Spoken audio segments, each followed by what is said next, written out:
We're now going to learn about the Fundamental Theorem of Calculus, Part 1. This theorem provides a formal statement of the inverse relationship between differentiation and integration. It's one of the most beautiful ideas in calculus and tells us how accumulation and rate of change are connected.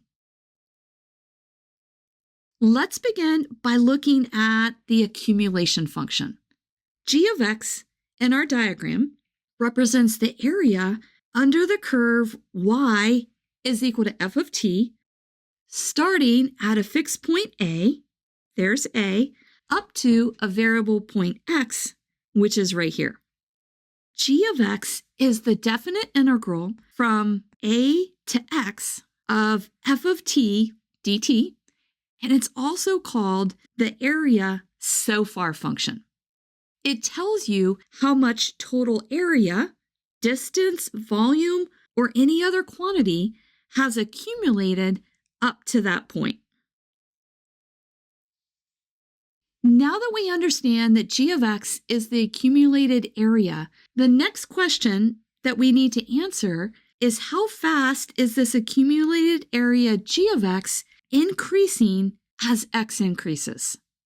As x increases by a small amount, the accumulated area is also increasing by a small amount, and this amount is shown here in pink.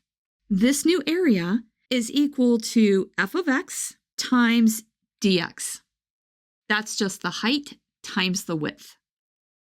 To find how fast this accumulated area g of x is increasing as x increases, we need to look at the rate of change of the area g of x. That rate of change is equal to the derivative of g of x, and it's equal to the new area divided by dx. Up above, we saw that the new area was f of x times dx. We now divide that by dx, and we get that it's equal to f evaluated at x.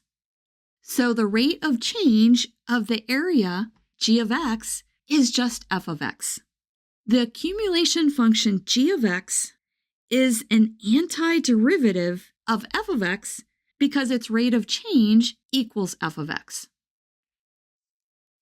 The Fundamental Theorem of Calculus, Part 1, formalizes this connection between accumulation and rate of change, and it shows us how derivatives and integrals are related. Let's now see what this theorem tells us. The Fundamental Theorem of Calculus, Part 1, tells us if f is continuous on the closed interval from a to b, then the function g is defined as g of x is the integral from a to x of f of t dt, where x ranges between a and b. G of x is continuous on the closed interval from a to b, just like f was, and it is differentiable on the open interval from a to b, and the most important part is that the derivative of g of x is equal to f of x. I've summarized this down here in our blue box. If g of x is the definite integral from a to x of f of t dt, then g prime of x is just f of x. Let me say this a little bit more simply.